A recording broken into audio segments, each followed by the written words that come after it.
আমি না আসলে অনেক দিন ধরে চাইতেছি যে আমি ভিডিও মেক করব, বাট মানে কি ভিডিও বানাবো, কি পোস্ট করব, কিভাবে করব কিছুই বা জানি না। তারপর I will try this video make, কারণ এটা আমার শখ। আমার মনে হয় এটা আমার করা উচিত। যদিও এই ভিডিওটা আমি আজকে ছাড়বো কি না আমি জানি না, হয়তো কোনো না কোনো সময় আমি ছাড়বো, কিন্তু আমার সত্যি অনেক ইচ্ছা যে আমি ভিডিও মেক করি। বাট মানুষের ইনসিকিউর, মানুষের কথার কারণে আমার আসলে পারতেছি না। মানে আমার ভয় লাগে যে মানুষ কি বলবে, কেন ভিডিও করি, কিসের জন্য ভিডিও করি। হ্যাঁ, এই কিন্তু এটা আসলে টাকার জন্য না, মানে আমার মন থেকে কেমন যেন চায় যে আমি ভিডিও বানাই, আমি ভিডিও পোস্ট করি। হ্যাঁ, আর আমি একটু ড্রেস বানাতে পছন্দ করি।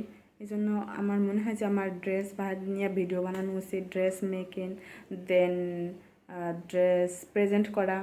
হ্যাঁ, তারপরে আবার মনে হয় যে নতুন নতুন ড্রেসেরই দেখানো স্টাইল, তোমার কোনটা বলে ভালো মন্দ এগুলা। বাট আমার ইনসিকিউরের কারণে আমি এখন পর্যন্ত ভিডিও ভালো মতো মেক করতে পারতেছি না, ছাড়তেও পারতেছি না।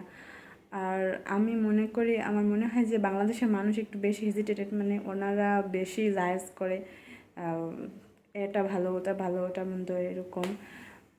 এই জন্য আসলে আমি কনফিডেন্ট পাই না। আজকে পুরো আমি আইডি খুলছি 20 সালে, এখন পর্যন্ত ট্রাই করতেছি যে ভিডিও ছাড়বো, 6 বছর হয়ে গেছে কিন্তু আমি ভিডিওই ছাড়তে পারতেছি না। ওই মানে 2-4টা ভিডিও অল্প কিছু 2-1টা ছাড়া আছে, বাট ওগুলা কোনো কাজের না। পার্সোনালি ভালো ভালো ভিডিও মেক করতে হলে তোমার সবার আগে যেটা দরকার সেটা হলো নির্লজ্জতা, কনফিডেন্ট, যেটা আমার একদমই নাই।